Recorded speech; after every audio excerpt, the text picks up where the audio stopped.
Read a second time. No, the member for Nelson.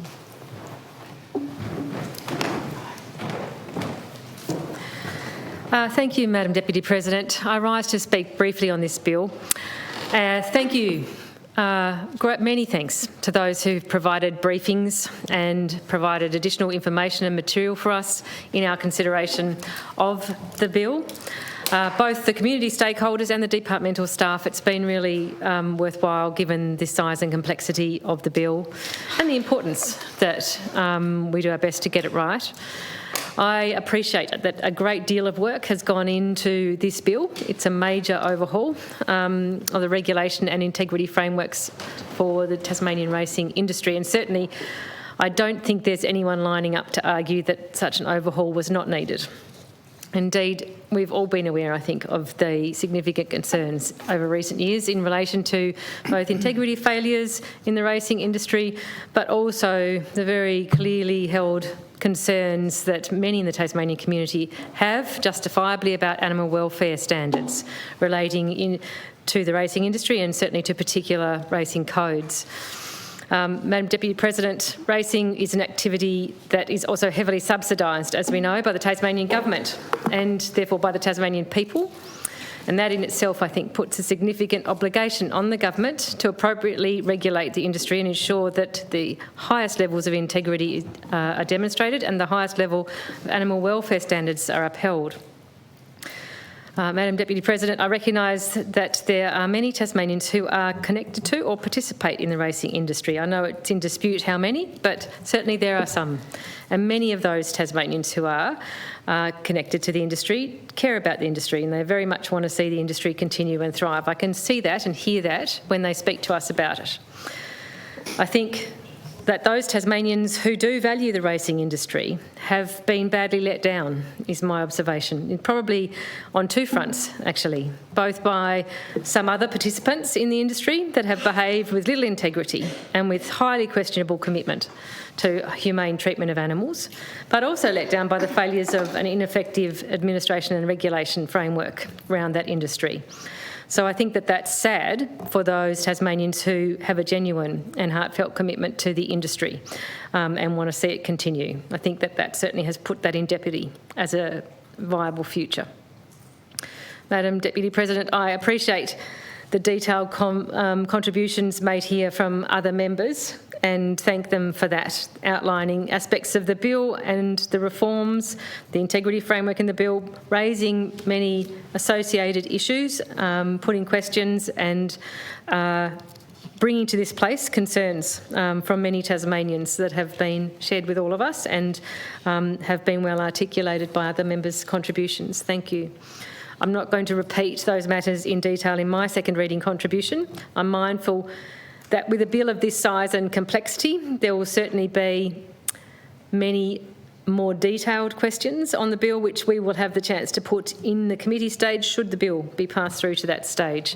And no doubt that will be quite an effort as we work our way through that in that stage if we get there. Madam Deputy President, overall, I do think that this bill, should it pass the Parliament, is likely to be a case where we're going to have to see the proof being in the pudding. I've no doubt that we may well see improvements from the changes mandated in this bill because, quite frankly, we're coming off what appears to be a very, very low bar.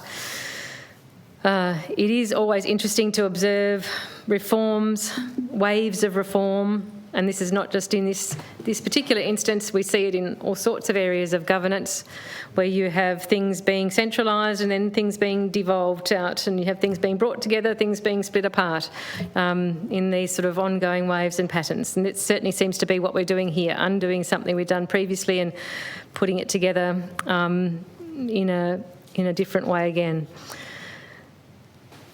Madam Deputy President, I hope, should the intention of this bill come to fruition, there will certainly be an opportunity potentially to begin rebuilding public confidence in the integrity of the racing industry, and whether that occurs or not remains to be seen. I certainly suspect that this bill will not be the final word, certainly on the broad range of concerns held both by people of the Tasmanian racing industry itself and also those external critics of the industry.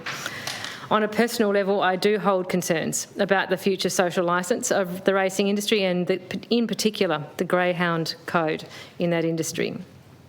Those concerns centre primarily on animal welfare issues, but also encompass my scepticism of the viability of an industry overall that's so deeply dependent on public funding in a state with so many worthy calls on the public purse. I certainly wasn't surprised to see that EMRS representative survey from November last year, which showed that 8 out of 10 Tasmanians agreed with the statement the government should stop funding greyhound racing because taxpayer money is better spent on other things. There was no surprise in that at all to me. No doubt, public conversation and debate on that matter will continue, but I certainly see that strong sentiment it expressed from the Tasmanian public as something that we should be taking careful note of in this place. Madam Deputy President, certainly under current arrangements where considerable public funding is provided, it's only right that the government and this parliament take responsibility for ethically and effectively regulating the racing industry. I acknowledge that this bill is a genuine attempt towards that end. I will be supporting the bill to the committee stage so that we can look at it in more detail, and I'll look forward to that scrutiny. I'll also look forward to turning my mind to any amendments presented with the view as to whether we can improve further on what's presented in the bill.